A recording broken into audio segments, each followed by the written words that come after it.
सवाल ये है कि मुख्यमंत्री भगवंत मान ने ये घोषणा करते हुए एक बार भी इस बात का जिक्र नहीं किया है कि पुरानी पेंशन योजना को हूबहू लागू करेंगे या फिर इसमें बदलाव करेंगे। घोषणा हो चुकी है। अब सवाल ये है कि क्या पंजाब के मुलाजिमों को 1972 वाली पुरानी पेंशन हूबहू मिलेगी या फिर 2004 के बाद में लागू की गई एनपीएस न्यू पेंशन स्कीम योजना मिलेगी। हम आज इस पर थोड़ी सी चर्चा करेंगे। पंजाब के मुख्यमंत्री सरदार भगवंत मान ने पंजाब के मुलाजिमों की सबसे लंबे समय से चली आ रही तथा सबसे बड़ी पुरानी पेंशन को बहाल करने की मांग को कल कैबिनेट में मंजूरी दे दी तथा इसके साथ ही घोषणा की कि पूरे पंजाब में 1,40,000 मुलाजिमों को पुरानी पेंशन का लाभ दिया जाएगा, वर्तमान के सभी मुलाजिमों को। इस घोषणा के साथ ही राजनीतिक गलियारों में ये चर्चा शुरू हो गई है कि भगवंत मान ने ये घोषणा, आम आदमी पार्टी की सरकार ने ये घोषणा चुनावों के मद्देनज़र की है, क्योंकि अगले तथा 1-2 मंथ में ही गुजरात में एवं हिमाचल प्रदेश में विधानसभा चुनाव होने हैं, जहां पर लाभ उठाने के लिए आम आदमी पार्टी ने यह घोषणा की है। लेकिन बावजूद इसके ये बात तो माननी पड़ेगी कि इस घोषणा से मुलाजिमों को फ़ायदा होगा तथा इस घोषणा का आम आदमी पार्टी अन्य राज्यों के चुनाव में एडवांटेज लेगा। ये बात अब बेनामी है कि इस घोषणा को अब किया, तब किया, चुनावों के मद्देनज़र किया या पहले क्यों नहीं किया या बाद में क्यों नहीं किया, ये बातें बाद की हैं, लेकिन घोषणा हो चुकी है। अब सवाल ये है कि क्या पंजाब के मुलाजिमों को 1972 वाली पुरानी पेंशन हूबहू मिलेगी या फिर 2004 के बाद में लागू की गई एनपीएस न्यू पेंशन स्कीम योजना मिलेगी। हम आज इस पर थोड़ी सी चर्चा करेंगे। इस घोषणा से पूरे पंजाब के मुलाजिमों में खुशी की लहर है। इस घोषणा के लिए, इस मांग को पूरा करवाने के लिए संघर्ष कर रही यूनियनें पंजाब सरकार को बधाई दे रही हैं, लेकिन इसके साथ ही वे वेट एंड वॉच की स्थिति में भी हैं। यूनियनों का यह भी कहना है कि पंजाब सरकार ने अभी घोषणा की है, नोटिफिकेशन जारी नहीं किया है, किन शर्तों के साथ नई ये पेंशन, ये घोषणा लागू होगी। क्या एज इट इज़ 1972 वाली योजना लागू हो जाएगी, इस बारे में अभी तक संशय है। इसलिए यूनियनों का ये भी तर्क है कि फिलहाल वे वेट एंड वॉच की स्थिति में है कि सरकार किन शर्तों के साथ में इस योजना को लागू करेगी। आज हम थोड़ी सी चर्चा इस बात की करेंगे कि पुरानी पेंशन योजना जो 1972 में लागू हुई थी वो कैसी थी तथा एनपीएस न्यू पेंशन योजना 2004 में लागू हुई थी वो कौन सी थी, वो किस तरह की थी।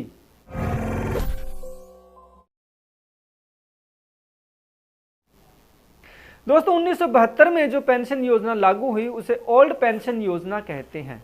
उसमें मुलाजिम को, एक उदाहरण के तौर पर मैं आपको बताता हूं कि मुलाजिम को फर्ज करो कि पूरी सर्विस के दौरान आखिर में अलग अलग भत्ते मिलाकर के 50,000 की तनख्वाह मिलती है, तो लास्ट जो तनख्वाह मिली 50,000, उसका आधा 25,000 के लगभग उसकी पेंशन मिल जाती थी।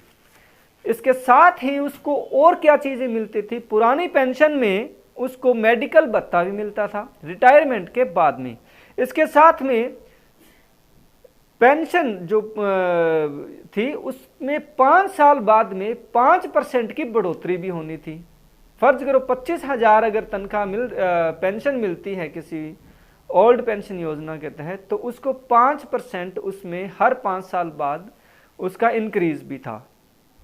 इसके साथ फैमिली पेंशन जो थी पुरानी पेंशन योजना में, फैमिली पेंशन लेने वालों को भी मेडिकल भत्ता अनाउंस मिलना था।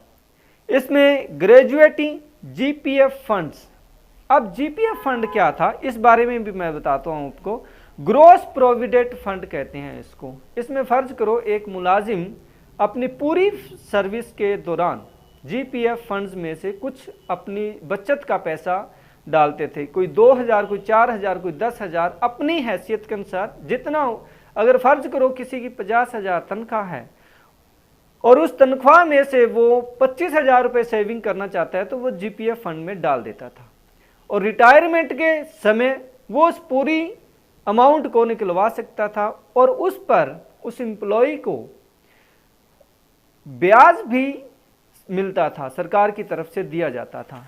और इन बिटवीन मान लो कि उसे बीच में 2 साल जमा करवाने के बाद में या 4 साल जमा करवाने के बाद में अगर वो पैसा चाहिए किसी काम के लिए, घर बनाना है, कार बनानी है, बेटे या बेटी की शादी करनी है, तो वो बीच में ये पैसा निकलवा सकता था। इस तरह की ये सुविधाएं पुरानी पेंशन योजना में मिलती थी।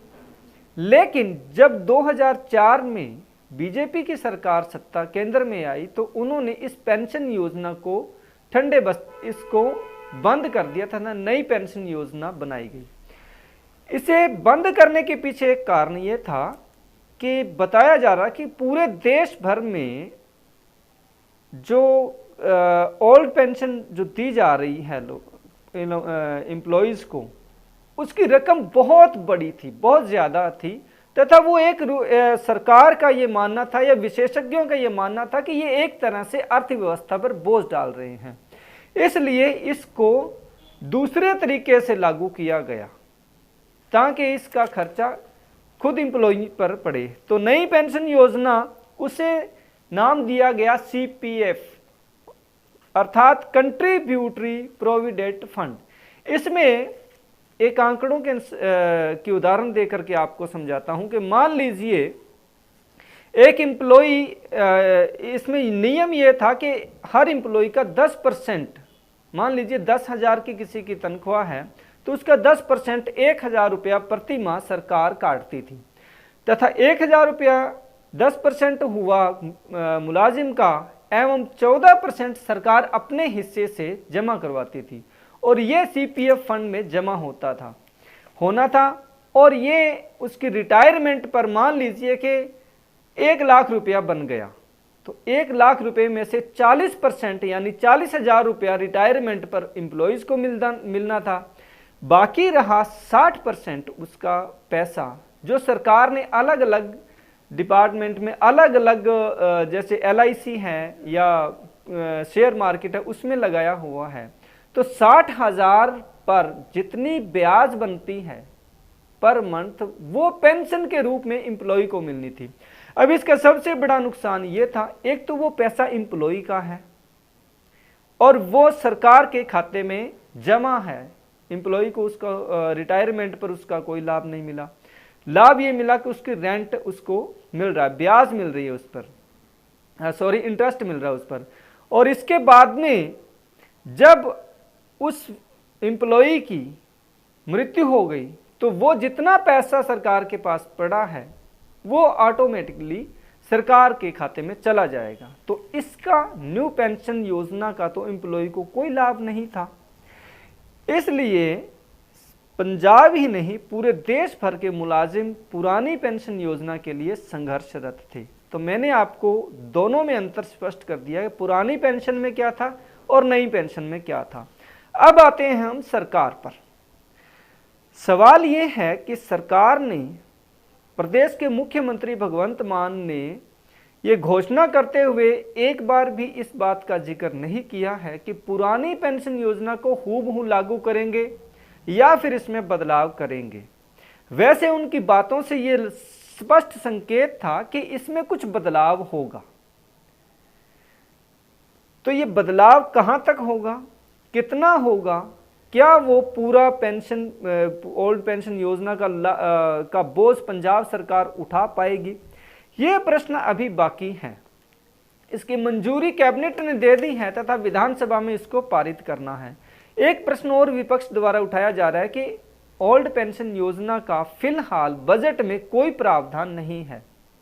तो जो एम्प्लॉयज़ को वर्तमान में जो एम्प्लॉय हैं उनको जो पैसा दिया जाना है, जो आज की रिटायरमेंट में दिया जाना है, वो कितना, उसकी रकम कितनी होगी तथा क्या वो सरकार उसको अपने खजाने से वहन करेगी। अब इसके बाद में एक प्रश्न और उठता है, वो ये है कि 2004 के बाद में जो एम्प्लॉई भर्ती हुए हैं उनके सीपीएफ फंड में जितनी रकम जमा है सरकार उसका क्या करेगी? क्या वो एम्प्लॉयज को वापस दी जाएगी या फिर उनके जीपीएफ फंड उसको बना करके ग्रोस प्रोविडेंट फंड बना करके उसमें जमा कर दिया जाएगा? इस बारे में भी अभी हाल ही में राजस्थान में ये इस बात पर कंट्रोवर्सी है, क्योंकि एम्प्लॉयज़ ने 2004 के बाद में न्यू पेंशन योजना के तहत जितना पैसा जमा करवाया है वो वापस मांग रहे हैं।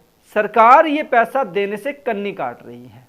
तो राजस्थान की सरकार में भी ये, क्योंकि पुरानी पेंशन योजना उन्होंने भी लागू की है, लेकिन अभी इस बात पर पेच अड़ा हुआ है। एम्प्लॉय कह रहे हैं कि हमारा पैसा जो 2004 के बाद में हमने जमा कराया वो वापस दीजिए, लेकिन राजस्थान सरकार ये मानने को तैयार नहीं है। वो कह रही है कि आज की डेट से हम पुरानी पेंशन योजना लागू कर रहे हैं। तो करोड़ों रुपया मुलाजिमों का वहां फंसा पड़ा है। यही स्थिति पंजाब में भी आने वाली है। तो ये सब प्रश्न हैं जिनका जवाब सरकार के नोटिफिकेशन के बाद में आएगा। फिलहाल यूनियनों का जश्न जारी है, बधाइयां दी जा रही हैं। हम भी समस्त मुलाजिमों को शुभकामनाएं देते हैं कि उनको पुरानी पेंशन का लाभ मिले, लेकिन इनके साथ दूसरे तर्क और भी हैं, वो उस पर भी हम कभी चर्चा करेंगे कि पुरानी पेंशन एक तरह से अर्थव्यवस्था पर बोझ भी है। किस तरह से, इस प्रश्न का जवाब भी हम अगले वीडियो में लेंगे। नमस्कार।